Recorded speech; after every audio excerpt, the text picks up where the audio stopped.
Morning বন্ধুরা, আজ Dankuni station থেকে বলছি তোমাদের সঙ্গে কথা। হঠাৎ ডানকুনি কেন? ডানকুনি আসলে আজকে হুগলি জেলার একটা অত্যন্ত প্রসিদ্ধ জায়গা রাবড়ি গ্রাম যাচ্ছি। রাবড়ি গ্রাম অবাক হলে না?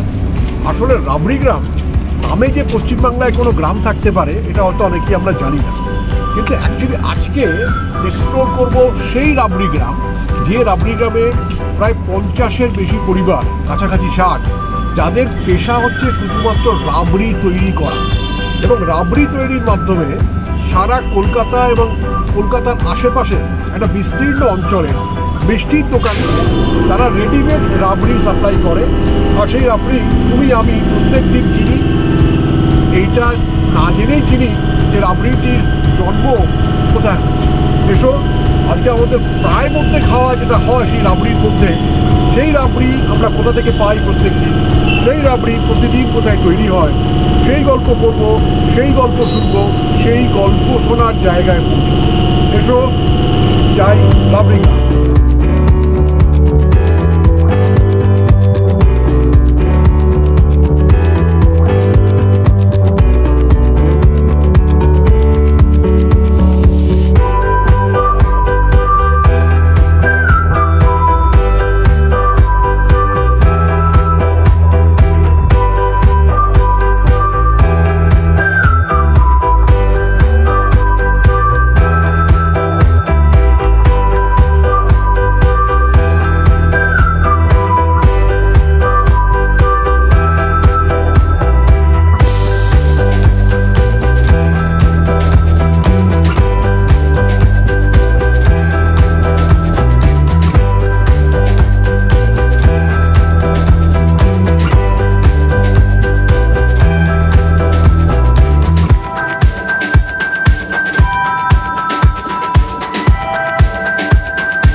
আইয়া গাংপুর, এই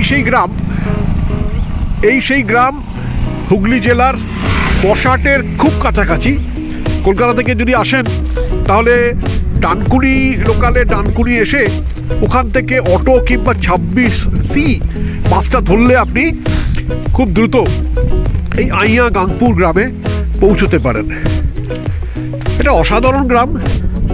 সাধারণ জীবন কত পাল্টে গেছে, গ্রামীণ জীবন, কিন্তু একটা অদ্ভুত বৈশিষ্ট্য তারা নিজ গুণে সংগ্রহ করে ফেলেছেন। আজকে এই বাংলার এই গ্রামটি বিশেষভাবে পরিচিত হয়েছে রাবড়ি গ্রাম। হাঁটতে হাঁটতে যাচ্ছি এই গাংপুর, এই রাবড়ি গ্রামের গলি উপগলিগুলো ঘুরে ঘুরে দেখছি। যেতে যেতে একটা ছোট্ট ছেলের সঙ্গে পরিচয় হলো। আসুন ওর সঙ্গে একটু পরিচয় করিয়ে দিই। তোমার নাম কি বাবা? উজ্জ্বল ঘোষ। উজ্জ্বল, তুমি কি এই গ্রামেই থাকো? কতদিন ধরে? তুমি জন্ম থেকে এই গ্রামে আছো? বাহ বাহ বাহ। তো তোমার এই যে গ্রাম, এই গ্রামে কি বৈশিষ্ট্যটা কি? এই রাবড়ি গ্রামের বৈশিষ্ট্যটা কি? চলো হাঁটতে হাঁটতে আমরা কথা বলি। 30 বছর হচ্ছে আমাদের কারবারটা। দাদা যেটুকুন বলেছিল আমি সেটুকুনি বলছি। নিশ্চয়ই নিশ্চয়ই নিশ্চয়ই বলো। আমাদের অনেক লোকই আছে, কাজ নিয়ে যায়, কাজ নিয়ে ফোন করে। আচ্ছা। তারপর এখানে রাবড়ি হয়। আচ্ছা। সব জায়গাতেই রাবড়ি হয়। 40টার মতো বাড়িতে রাবড়ি হয়। প্রায় 40টা পরিবার এই রাবড়ি শিল্পের সঙ্গে যুক্ত আছে। আচ্ছা, তোমার বাড়িতে যে রাবড়ি তৈরি হয়, এই রাবড়িগুলো যায় কোথায়? কলকাতায়। কলকাতায় চলে যায়? নাগের বাজার। আচ্ছা, ওইদিকে আরো দোকান আছে দাদা। আচ্ছা আচ্ছা, তাহলে চলো আমরা ধীরে ধীরে তোমাদের বাড়ির দিকে যাই, তোমাদের বাড়ির বড়দের সঙ্গে কথা বলি, তাদের থেকে গল্প শুনি। চলো। দিদি কি বানাচ্ছেন? এটা রাবড়ি। রাবড়ি বানাচ্ছেন, কতদিন ধরে বানাচ্ছেন? এটা আমাদের প্রায় 25 বছর। এটা পারিবারিক ব্যবসা আপনাদের? এই রাবড়ি নিরন্তর তৈরি চলছে।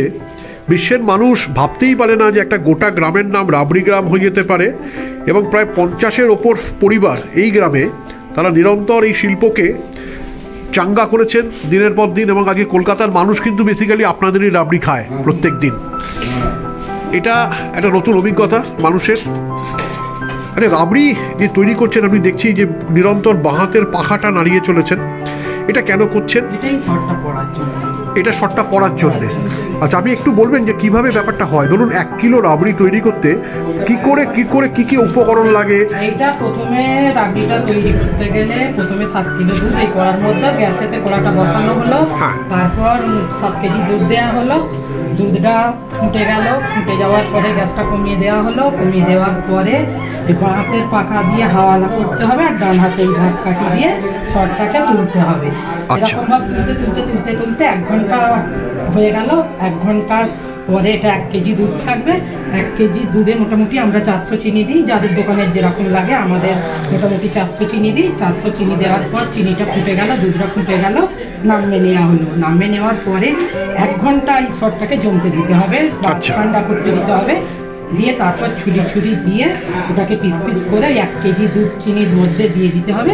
দিয়ে দিলে তার মানে কমপ্লিট হয়ে গেল। তার মানে প্রায় 7 লিটার দুধ থেকে 1 কিলো রাবড়ি তৈরি করতে? না, 7 লিটার দুধে 2 কিলো রাবড়ি। 2 কিলো রাবড়ি। আচ্ছা, পুরো প্রসেসটা তৈরি করতে, মানে পুরো রাবড়িটা তৈরি করতে একদম শুরু থেকে শেষ পর্যন্ত মোটামুটি কতক্ষণ সময় লাগে? 1 ঘন্টা 15 মিনিট।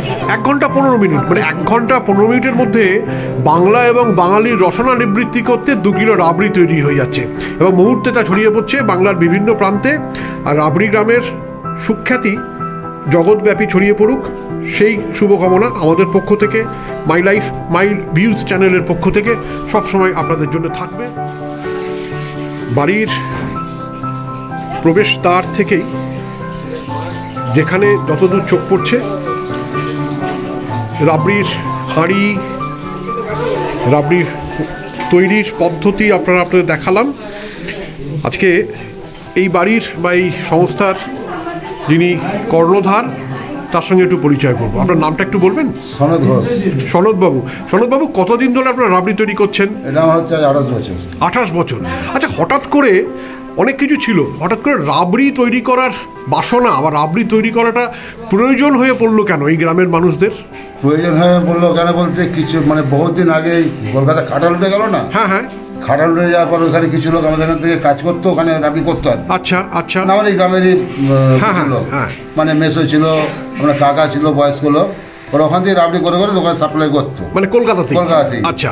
তা ওখানে যখন ওদের একটু অসুবিধা হলো, খাটাল উঠে যাওয়ার পর দুধের প্রবলেম দেখা দিল, তখনই দেশে চলে আসে। আচ্ছা। দেশে এসে 2-1 করতে লাগলো। আচ্ছা। করতে মোটামুটি এখন বিভিন্ন ছেলে মানে বিভিন্ন বাড়িতে এগুলো এখন মোটামুটি আরম্ভ করেছি। আমরা বিশ্ববিদ্যালয়ে কাজ করতাম। আচ্ছা। বিশ্ববিদ্যালয়ে কাজ করে এই শিক্ষা আমাদের। আচ্ছা। এখন এই বাড়িতেই মোটামুটি জীবিকা নির্বাহ করি, ছেলে বউ মেয়ে যে নেই, মানে পুরো পরিবারই এই শিল্পের সঙ্গে যুক্ত হয়েছে। এবং মূলত এখানে কি তৈরি হয়? রাবড়ি ছাড়া রাবড়ি আর সরভাজা। আচ্ছা, এই সরভাজা তৈরির ক্ষেত্রে কৃষ্ণনগরের ধারা কি আপনারা খানিকটা অনুপ্রাণিত? মানে কৃষ্ণনগরের যে সরভাজা আমরা পারি। আচ্ছা, এটা কিন্তু আমাদের কলকাতায় চালু না। কলকাতায় চালু না। হ্যাঁ, এই মালটা যে কৃষ্ণনগরের যে লম্বা সরভাজাটা ভেতরে ওটা ক্ষেত থাকে আলাদা, ওটা কলকাতায় চালু না, আমাদের সরভাজাটাই চালু। আচ্ছা। এইটাই আমাদের তৈরি হয়, এটাই মেন তৈরি। আপনি একটু বলবেন যে এই যে সরভাজা আমি দেখতে পাচ্ছি, এই সরভাজাটা কি করে তৈরি করেন আপনারা? তৈরি আলাদা শর্ট টানতে হবে। আচ্ছা। রাবড়ির যে সর আছে ওটা হচ্ছে পাতলা সর। আচ্ছা। ওরা যেমন মোটামুটি 4 কেজি দুধ দিয়ে শর্ট টানতে হবে। ওই সর রুটির মতো বড় বড় 26-27 করে একটা আসছি, 26-27 করে কড়া কাটতে হয়, কেটে পাটায় বিছুতে হবে, আবার উপরে খেত দিতে হবে, আবার ওর উপরে সর দিতে হবে, দিয়ে পিস করে কেটে ওই ঘিয়ে ভাজতে হবে, ভেজে রস আছে রসে দিয়ে দিলেই ওই সর হয়ে যায়। লেবার যায়, প্রচুর লেবার যায়। আপনি সাধারণ মানুষকে কলকাতা বা কলকাতার আশেপাশে যারা আসতে চায় রাবড়ি গ্রামে, যারা আপনার বাড়িতে আসতে চায়, যারা আপনার থেকে রাবড়ি এবং সরভাজা সংগ্রহ করতে চায় ব্যবসায়িকভাবে এবং তারা ব্যক্তিগতভাবে, তারা কিভাবে আসবে এই এত দূর কলকাতা থেকে, তারা কিভাবে আসবে আপনি বলবেন একটু? যে ডানকুনি থেকে তারা 26C বাস ধরে এখানে চলে আসতে পারে, কিংবা গাড়ি ধরে মশাট অতিক্রম করে তারা এখানে আসতে পারে। আপনার নামটা বলেছিলেন সনদ বাবু, সনদ ঘোষ, আর আপনার বাড়ির অ্যাড্রেসটা একটু যদি বলে দেন, আমি ফোন নাম্বারটা ডেসক্রিপশন বক্সে দিয়ে দেবো। আমার আছে এখানে, আমার কার্ড আছে। আচ্ছা, হ্যাঁ, এই কার্ডে সমস্ত কিছু লেখা আছে। তাহলে আমরা এই কার্ডটা ডিসক্রিপশন বক্সে দিয়ে দেবো সাধারণ মানুষের জন্য, যারা এখানে এসে আপনার সঙ্গে কথা বলবে, আপনার তৈরি করা সেই বিখ্যাত রাবড়ি আর সরভাজা খাবে এবং তারা নিয়েও যাবে। এবং ব্যবসায়িকভাবে যদি কেউ কোনো রকমভাবে কোনো সম্পর্ক স্থাপন করতে চায়, তাহলে তারাও এই একই কার্ড থেকে আপনার কাছে চলে আসবে। হ্যাঁ, নিশ্চয়ই।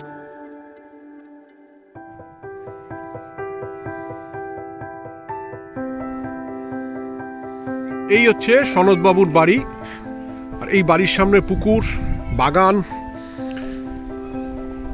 মন্দির, একেবারে বাংলার আদর্শ গ্রাম, বাংলার আদর্শ গ্রাম। সুজয়, কেমন লাগছে গো আজকে? সুন্দর লাগছে। আজকে তুমি এসছো, আজকে শুটিং করতে এসছো রাবড়ি গ্রামে, তোমার অভিজ্ঞতা কিরকম? অসাধারণ অভিজ্ঞতা। কি বুঝছো, বাংলার এক শিল্প নিজের জোরে কিন্তু তারা নিজের পা শক্ত করেছে। একদমই তাই। কলকাতা থেকে এত দূরে রাবড়ি গ্রাম আমরা কলকাতার ছেলে হয়ে জানতাম না। এই আপনার চ্যানেলের মাধ্যমে আর শুধু আমি কেন, আপামর বাংলা তথা সারা পৃথিবীর লোক জানতে পারবে। এটা একটা সত্যি খুব ভালো লাগলো ওনার সাথে কথা বলতে, যে রাবড়ি গ্রাম নামটাতেই একটা পাওয়ার। রাবড়ি গ্রাম ঠিক, মানে নিজেরাই নিজেদের উদ্যোগে একটা শিল্পকে গড়ে তুলেছে এবং সম্ভবত এরা খুব যে বাইরে থেকে সাহায্য পায় তা নয়, কিন্তু কাজ করার ইচ্ছে থাকলে বোধহয় পথের কোনো অভাব হয় না। একদমই তাই। অনেক ধন্যবাদ সুজয়। আমরা দেখি, ঘুরে ঘুরে দেখি, একটা মনের আনন্দে এরা চলেছেন, খেলছেন। আজকের মিশন রাবড়ি গ্রাম, কলকাতা থেকে বহু মানুষ আসছেন আজকের দিনে রাবড়ি গ্রামকে এক্সপ্লোর করতে আসছেন। কুমারজি, আপনি কোথা থেকে আসছেন? আমি কলকাতা থেকে আসছি। আচ্ছা, হঠাৎ এই রাবড়ি গ্রামে কেন? আমরা ইউটিউবে দেখেছি যে এরকম একটা জায়গা আছে, তো নতুন জায়গা দেখার খুবই ইচ্ছা, তার জন্য ছুটে এলাম দেখতে। কেমন লাগলো রাবড়ি গ্রাম দেখে? খুবই ভালো, একটা অদ্ভুত নতুন অভিজ্ঞতা। হ্যাঁ, সে তো নিশ্চয়ই একটা অভিজ্ঞতা, খুব ভালো লাগলো। দেখলাম কিভাবে তৈরি হচ্ছে জিনিসটা। আচ্ছা আচ্ছা, কেন আমরা কলকাতার বুকে তো শহর যে সব জিনিস দেখা যায় না। আমরা কলকাতার রাবড়ি খাই, কিন্তু রাবড়িটা কি করে তৈরি হয়, রাবড়ি কোথা থেকে আসে আমরা সত্যি জানতাম না। তো কুমারজিৎ বাবু, অনেক ধন্যবাদ আপনাকে এখানে পেলাম। আমাদের চ্যানেল মাই লাইফ বাই ভিউজের পক্ষ থেকে আমি সঞ্জয় বোস, আপনাকে অনেক অনেক ধন্যবাদ। আপনাকে থ্যাংক ইউ, থ্যাংক ইউ। কেমন লাগছে আপনার দুহাতে রাবড়ির হাঁড়ি? সনদবাবুর বাড়ি থেকে বেরোলেন, আমিও সনদবাবুর বাড়িতেই ছিলাম। কলকাতার মানুষ কেমন লাগছে? ভালো, খুব ভালো লাগছে ঘুরতে এসে। আর যখন আজকের দিনে জিনিস কিনলাম, এখানে তৈরি হচ্ছে, এটা আমাদের শখ, আনন্দ পেলাম আর কি।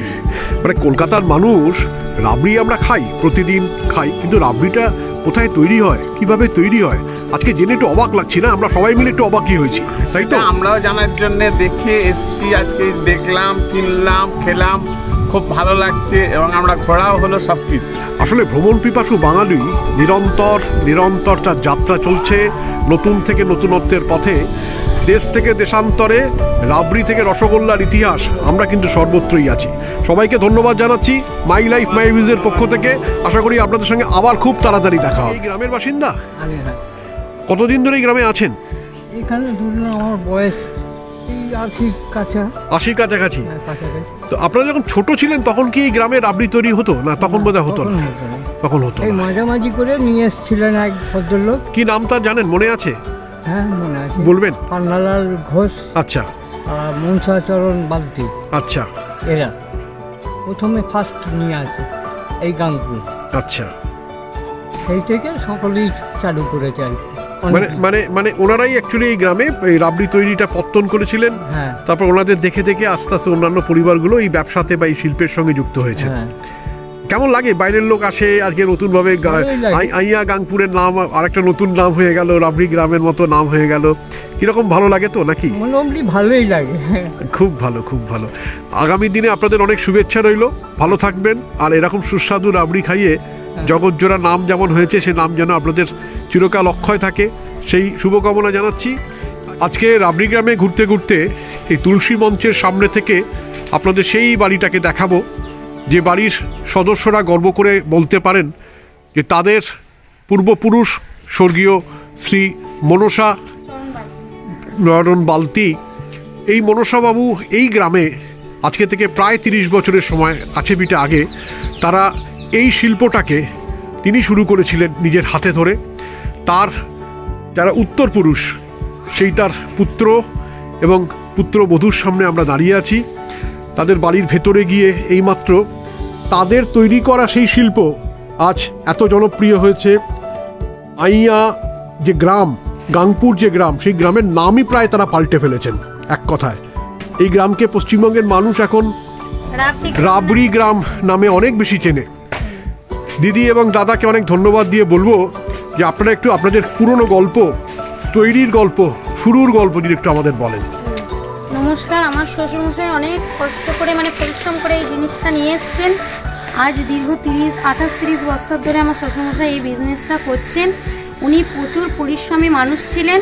আর যেহেতু উনি নেই, ওনার জিনিসটাকে আমরা আজও জাগিয়ে রেখেছি। আশা করছি পরবর্তীকালে জাগিয়ে রাখতে পারবো। কারণ দাদার ওনার ছেলেদের জন্য, উনি ছেলেদের জন্য নয়, গ্রামের সকলের জন্য এটা করে গেছেন। মুখে অন্ন তুলে দেওয়ার একটা রাস্তা, মানুষের রুজি রোজগারের ব্যবস্থা উনি করে গেছেন। তা উনি আজ যদিও আমাদের সাথে নেই, কিন্তু মনে হচ্ছে উনি যেন আমাদের সাথেই আছেন। অনেক ধন্যবাদ দিদি, আপনারা এইভাবেই মানুষকে মনোরঞ্জন করছেন, মানুষকে সুস্বাদু খাবার পরিবেশন করছেন। আপনাদের প্রতি অসংখ্য কৃতজ্ঞতা জানাচ্ছি। ধন্যবাদ। খুব ভাগ্য ভালো যে প্রতিষ্ঠাতা মানুষটির বাড়িতে আমি এসেছিলাম, তাদের সঙ্গে কথা বললাম। তাদের সঙ্গে কথা বলতে বলতে আমি তাদের সঙ্গে যে ইন্টারভিউগুলো নিলাম আপনাদের ডেফিনেটলি দেখাবো। আর অনেক ধন্যবাদ দিদিকে, তার নিজের হাতে তৈরি করা এই সরভাজা আজ আমরা টেস্ট করব। এবং আমি এটুকু বলতে পারি এই সরভাজা কিন্তু একটু অন্য ধরনের, কৃষ্ণনগরের একটা অন্য প্রসেস, এখানকার অন্য প্রসেস। দেখা যাক, আমরা খেয়ে দেখি কেমন লাগে আমাদের।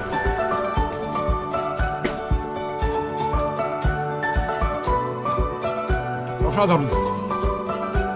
রাবড়ি গ্রাম প্রতিষ্ঠাতার বাড়ি, মনসা চরণ বালতির বাড়ি বলবেন, চলে আসবেন।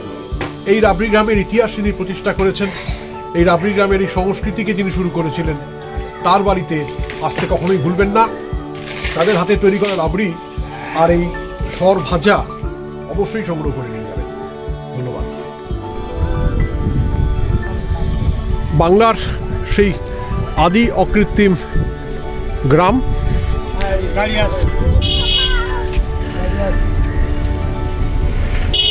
নির্মল গ্রাম, কলকাতা থেকে আসছে, গাড়ি আসছে। আজ রোববার, রাবড়ি গ্রাম দেখতে মানুষ আসছেন।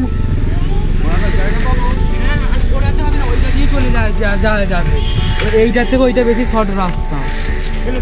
হ্যাঁ, সোজা চলুন, ওই সাইড দিয়ে বেরিয়ে যাওয়া যাবে। প্রতিনিয়ত কলকাতা থেকে আজ শনি রোববার করে যারা একটু ঘুরতে ভালোবাসেন তারা অনেকেই রাবড়ি গ্রামে আসছেন। বিভিন্ন পর্যটকরা আসছেন, তারা প্রত্যেক দিন এই গ্রামের রাবড়ি সংগ্রহ করতে আসেন। রাবড়ি কী করে তৈরি হয় সেটা দেখার জন্য আসেন। এটা একটা নতুন জিনিস কলকাতা থেকে আসা মানুষদের কাছে। গৌরমোহন বালতি কাজ করছেন রাবড়ি গ্রামের অন্যতম একজন প্রধান কারিগর, তিনি প্রতিনিয়ত এই রাবড়ি শিল্পকে সমৃদ্ধ করে চলেছেন। আসুন এই গৌরমোহন বালতি মহাশয়ের সঙ্গে আমরা একটু কথা বলে নিই। দাদা নমস্কার। নমস্কার। আপনার গ্রামে আজকে আমরা এসেছি, আমি Sanjay Bose, my life my ভিউজের পক্ষ থেকে। আপনাকে দেখছি রাবড়ি তৈরি করছেন। রাবড়ি গ্রামের ইতিহাস সম্বন্ধে যদি আপনি একটু আমাদের ছোট করে আমাদের দর্শকদের কিছু বলেন। 36 বছর রাবড়ি করছি। আচ্ছা আচ্ছা, হ্যাঁ 36 বছর রাবড়ি করে কলকাতায় সাপ্লাই দিচ্ছি।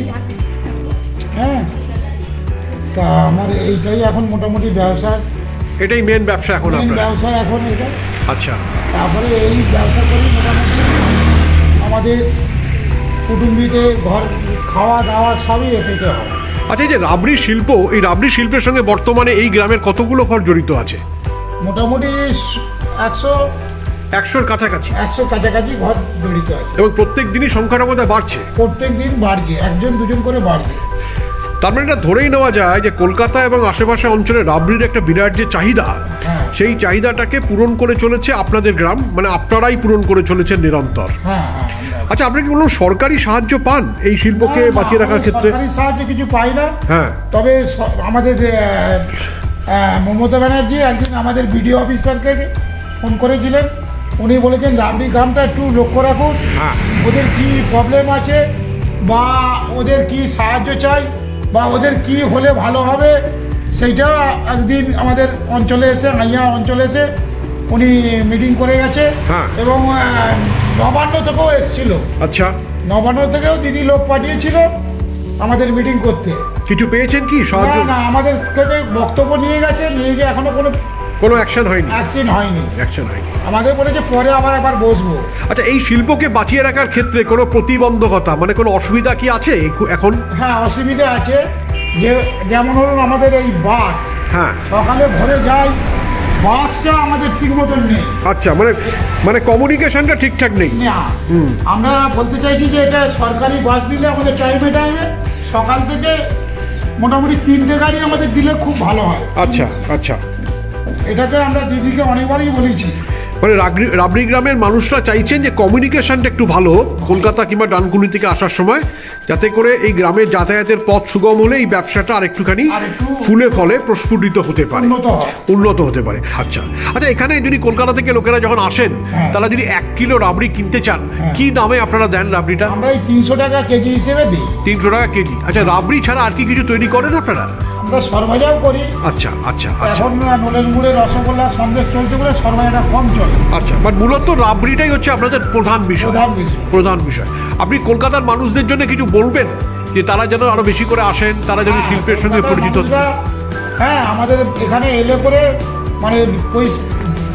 মানে পরিষ্কার জিনিস পাবে বা ওটা টাটকা জিনিস পাবে, ওরা খেতে পারবে। কেননা আমরা এটা আজকে তৈরি করছি, কলকাতায় নিয়ে যাচ্ছি কালকে। হ্যাঁ, অতএব ওটা একটুখানি মতন হচ্ছে আর কি। আচ্ছা আচ্ছা, আর এটা এলে পরে গরম গরম টাটকা আমাদের বাড়ি থেকে পেয়ে যাবে। বাড়ি থেকে পেয়ে যাবে। আপনারা সুন্দর করে প্যাকেট করে দেন নিশ্চয়ই কলকাতায় নিয়ে যাওয়ার জন্য? ওটা কন্টেনার করে প্যাকেট করে ভালো করে সাজিয়ে দিই আমরা। আচ্ছা আচ্ছা আচ্ছা, খুব সুন্দর। আপনাদের দুজনকে একই ফ্রেমে দেখতে পাচ্ছি, খুব ভালো। একটু আপনি আমাদের দিকে একবার তাকান, আমাদের দর্শকরা একটু আপনাকে দেখতে চায়। আপনার নামটা আরেকবার বলুন। গৌরমোহন বালতি। গৌরমোহন বালতি। আপনার নাম এবং ফোন নাম্বার আমরা ডেসক্রিপশন বক্সে দিয়ে দেবো। আমাদের এইটা বালতিপাড়া। আচ্ছা আচ্ছা আচ্ছা, শেষ হলো আজকে রাবড়ি গ্রামের আমার সারাদিনের ঘোরা। একের পর এক বাড়িতে গেলাম, প্রায় 50 থেকে 60, কোনো জায়গা থেকে এই তথ্য পেলাম প্রায় 100 বাড়ি বর্তমানে এই শিল্পের সঙ্গে যুক্ত আছেন। রাবড়ি গ্রাম পশ্চিমবাংলার হুগলি জেলায় অবস্থিত। ডানকুনি থেকে 26C বাসে তুমি আইয়া গাংপুরে আসতে পারো এবং এক অদ্ভুত গ্রামকে তুমি আবিষ্কার করবে, যেখানকার সাধারণ মানুষ নিজের পায়ের জোরে দাঁড়িয়ে কোনো রকম সাহায্য না পেয়েও তারা নিজেদের দক্ষতাকে এবং যোগ্যতাকে কাজে লাগিয়ে তাদের গ্রামে গড়ে তুলেছেন একটি রাবড়ি শিল্প, যে শিল্প সারা কলকাতা এবং কলকাতার তৎসন্নিহিত অঞ্চলকে প্রত্যেক দিন সুস্বাদু রাবড়ি পরিবেশন করে চলেছেন, অবশ্যই অ্যাজ এ আউটসোর্স মেকার হিসেবে। রাবড়ি গ্রাম নতুন দিশা দেখাচ্ছে। রাবড়ি গ্রাম আমাদের নতুন করে ভাবতে শেখাচ্ছে যে বাড়িতে তৈরি করা জিনিস, কুটির শিল্প দিয়েও কিন্তু এগিয়ে যাওয়া যায়। তাই রাবড়ি গ্রামকে আমার পক্ষ থেকে, মাই লাইফ মাই ভিউজের পক্ষ থেকে একটা বড় স্যালিউট। আর আপনাদের জন্য অনেক ভালোবাসা, অনেক শুভেচ্ছা। যদি এই চ্যানেলটা ভালো লাগে, যদি এই পর্বটা ভালো লাগে, অবশ্যই সাবস্ক্রাইব করুন, বেল আইকনটা প্রেস করে লাইক এবং শেয়ার করে বন্ধুদের মধ্যে আমরা একসঙ্গে কথা বলবো, একসঙ্গে চলবো। আর শেষবারের মতন আজকে গৌরবাবু এবং আমাদের গৌরবাবুর স্ত্রী এবং তার পুত্রবধূকে আমার পক্ষ থেকে অনেক ভালোবাসা, আমাদের অনেক ধন্যবাদ আপনাদের জন্য। ধন্যবাদ, থ্যাংক ইউ।